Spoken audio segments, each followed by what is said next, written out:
দেখুন, বুড়ো বয়সে আপনি যদি কারো উপর বোঝা হয়ে থাকতে না চান বা একা থাকতে না চান, তাহলে সময় থাকতে এই কাজগুলো কোনোদিনও করবেন না।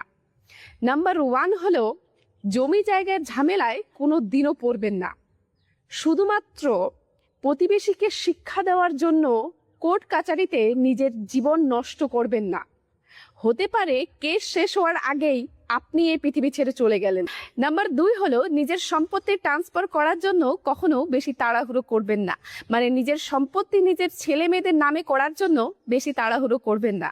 হতে পারে আজকে আপনার ছেলে মেয়ে আপনার কাছে হীরার টুকরো মনে হচ্ছে, কিন্তু একবার সম্পত্তি ট্রান্সফার হয়ে গেলে আপনি আপনার নিজের বাড়িতে অতিথির মতো হয়ে যেতে পারেন।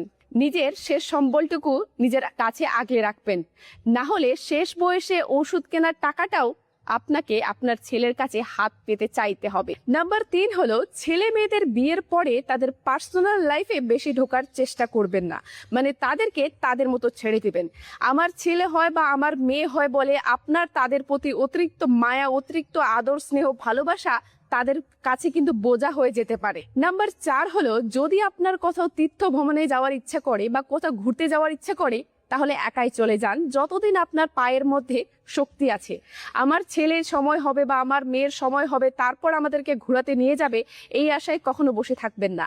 হতে পারে আপনার ছেলে বা আপনার মেয়ের সময় হতে হতে আপনার পায়ের মধ্যে শক্তি থাকবে না। আর নাম্বার পাঁচ হলো, চেষ্টা করবেন নিজের জন্য একটা আলাদা ঘর বানানোর বা নিজের জন্য এক টুকরো শান্তির জায়গা বানানোর, যেখানে আপনি না থাকবেন কারো বোঝা হয়ে, না থাকবেন আপনি কারো উপর নির্ভর হয়ে, যেখানে আপনি থাকবেন শুধুমাত্র আপনার মতো একেবারে স্বাধীনভাবে।